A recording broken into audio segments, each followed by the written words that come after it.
What's good, everybody? Today we have another sneaker prediction video. So in today's video, I'm going to be predicting what is it going to be too easy? Is it going to be too hard to get the shoe? How are people engaging with this shoe? Do a lot of people like it? Do a lot of people don't like it? What's the aftermarket going to be like? Is it going to resell for a lot? Is it going to go for under retail?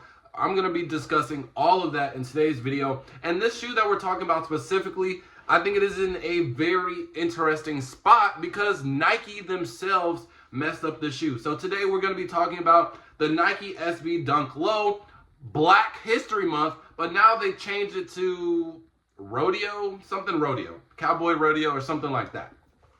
So before we get into all the logistics, all the numbers, things like that, let's talk about the original story behind this shoe right here. Now, this shoe was originally supposed to be a Black History Month shoe, which we haven't got in 10 years. It has been exactly 10 years since we've gotten our last Black History Month shoe. And I believe the reason that they brought this back is because in 2025, they're bringing literally everything back just to feel some type of like nostalgic presence. They are trying to capture us with nostalgia. So everything that's coming out is a lot of people's grails. It's a lot of old school shoes. It's a lot of remastering, reimagining, and I thought this was, in Nike's head, the perfect time to bring back Black History Month.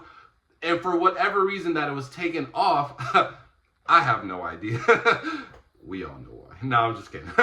But actually, I'm not kidding. But so originally this was supposed to be a Black History Month shoe.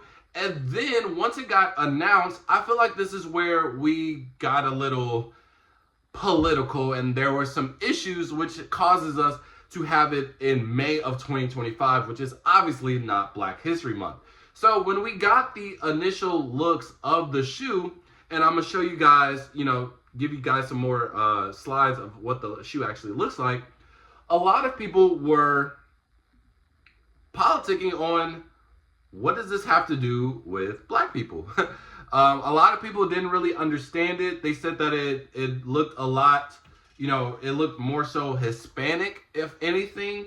And they just said that they didn't really understand the correlation of this having to do something with Black people.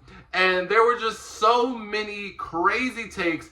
And my favorite take of all of them, they said that this was supposed to be like a Shenron collab from Dragon Ball Z, and they were like, yeah, all the Black people love Dragon Ball Z. So, and the whole time I wouldn't even be mad at it because I would buy it. I wouldn't even be mad at it. But there were a lot of back and forths of, is this for us? Is this isn't for us? And then we finally, there were some people throughout the community who started to look at some of the closer details. And I think the main detail was, one, the color scheme right here of just this green and yellow. And then ultimately this bandana that comes with the shoe. So they kind of pieced it together and they said that this is supposed to be inspiration from an old school, I think it was like a play or like some type of like movie or show, whatever, or documentary where it shows, the modern cowboy, right? Which is supposed to be a Black person that's supposed to be the modern cowboy. They said that, originally Black people, were the original cowboys, things like that. And so they were trying to run with this narrative, but a lot of people really didn't agree with that. A lot of people went down into the history books, got into the politics, and they were like, yeah, I don't know if this really adds up. And on top of that, Nike wasn't releasing any type of information. To this day, they still haven't really gave us any information. I think they're solely relying on the not only the community, but like just like the accessories, like the bandana, to kind of just really help them. So I think because of all the backlash and the uncertainty, I think they decided to go ahead and postpone the release. And they just simply did not have enough time in February to be able to, I guess, come up with the story, make sure that everything checks out, and still be able to release it in an accurate time for Black History Month. So that's why I think we got the delay, and it kept on getting delayed, which does, I think, in my personal opinion, does play a role in the aftermarket price and how easy or hard it's going to get. And we're going to be getting into that just in a second. So eventually, it kept on getting pushbacks. It was originally supposed to be February, then March, then April. And now we have a confirmed date of May 7th, 2025. Now, this is somewhat of an interesting date because this is also right after Cinco de Mayo. Now, obviously, this has nothing to do with Cinco de Mayo because that holiday has nothing to do with cowboys or anything like that. However, it is side by side, and people were already talking about how it kind of has like some type of like Hispanic, themes to it from what they see. So that could be interesting. So let's get into how easy, how hard is it going to be, and how do people feel about this? Honestly, I think this is just going to be your standard SB release, right? Not the SB release where it's just like an unwanted colorway, but it's like the SB colorway where it's, it's a decent colorway, it has a decent story. So not everybody's on board, but there are still a handful of people that want this shoe. And we have seen multiple SB releases like that this year, the previous year, where honestly, if you filled out a raffle, if you drove to a couple of your skate shops and, you did all the raffles online, you were definitely going to hit a pair because there were even some skate shops that for some releases where I was like, dang, I thought everybody would want this shoe. And they were doing, first come, first serves after the raffles, which mean basically people didn't pick up and they didn't want it. So I think this will be in that similar boat.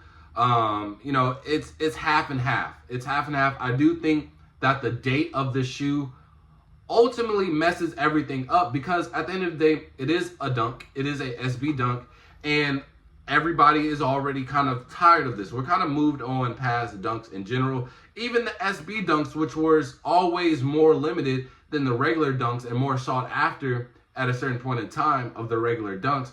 But then it came to a point where they just started oversaturating the SBs. So and I'm gonna keep it so honest with you guys. The main reason, and I would say it's a good 80 to 90% of the reason that I even felt that I wanted to buy the shoe was because it was a Black History Month shoe. Now, if you drop the same shoe without ever saying that it's Black History Month, will I say, do I want it? I don't know. It does have some good quality to it. I do love the rope laces. I do love the color scheme. I love the designs. However, I saw the material in person, like from a picture. I'm not completely sold on that. So, it would be up in the air. If this wasn't a Black History Month shoe, would I still be buying it? So the fact that the date is just not even in February anymore, I think that drops off a lot of people because a lot of people are no longer really interested in it because you just got to think about it, right? As a Black person, if you tell me, hey, we're going to do something for you, this is your month, or actually, it doesn't even have to involve race, right? Let's just say you have a friend. Your friend's like, hey, I know your birthday is in July. We're going to do something special for you because this is your birthday. You deserve it. You deserve recognition. That same friend tells you, hey, we're going to have to celebrate your birthday a month later. Some things came up. And you're like, oh, okay, that's fine. Something happens, you can't prevent it, sure. So then we get to the next month, and they're like, yeah, just give me one more month. I'm just dealing with a couple of things. And you're like, yeah, okay, yeah, sure. Then we get to the third month, and they're like, hey, November, we are definitely going to do something for your birthday. Actually, I even have a date, and I have everything planned. We're going to do November 7th. How does that sound? And at that point, it's like, bro, my birthday was in July. Like, sure, but I could care less. And in that scenario, there will be some people who will still go to the birthday party. And there will be a lot of people who say, bro, my birthday was 3 months ago. Don't even worry about it, bro. It's cool. So that's going to be the same situation with this shoe specifically. I think that's why the interest isn't high as well. And we can see the live price right now on the aftermarket being $194 on average. I looked at it yesterday as well, and it went to the low twos for the bigger sizes, which is always just limited in general. But $135 is the retail. after tax, that's about, I would say 140-ish, 140 something or 150, right? So $40 difference on the aftermarket, that isn't good, especially when these haven't came out yet. And I do think that these will be fairly accessible. Again, all your local skate shops should have it. And then we can also expect a sneakers release as well from these. So it being an SB Dunk, you can only expect these from a skate shop and or sneakers. So I think this is one of those scenarios, again, if you know that information, and if you put in the simple groundwork, I do think that you will have a genuine fighting chance to be able to get the shoe. And the fighting chance is like a really good chance. You know, I'm going for them as well, so hopefully I am accurate. Now my size will obviously be harder than most.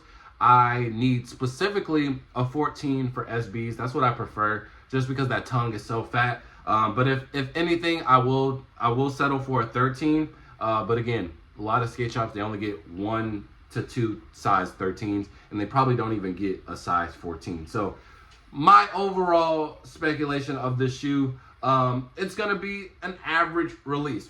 Nobody's gonna lose sleep over it. You know, but I don't think that it's just fully forgotten about. I do think that it will have some value. I don't see these going for retail or below retail. I don't see these sitting either. And I do think that it will stay in this average price of, you know, high 100s to low 2s. You know, maybe mid 2s if we're talking about the bigger sizes. And we could potentially see a slight price increase from what we have now after the fact, depending on just to see how limited they are and see how many people actually miss out. But I don't see these really going over, I would say, like 270, right? I don't see them going over 270, but my average ballpark for the small sizes, I would say anywhere between this 195 to 230, and then we get into the bigger sizes, I could see, you know, anywhere between 230 and 270. So that's my final verdict on these. These do come out May 7th. Again, there are some already raffles that are already live. If you need some, comment in the comment section below, and I'll plug you in. But May 7th is the date. That's when they're going to be coming out. I do expect a later date, release date for sneakers. So maybe like 2-3 weeks after May 7th, and then we can be able to see those. So that will be interesting as well, because that does land on around the same time as the white cements, and I know everybody is going to want those. So I think you will have like a really good chance of getting these, because not a lot of people are going to be going for these if they have to worry about the white cement. So that's my verdict. You guys can let me know your opinion in the comment section below. And with that being said, fall out. Peace.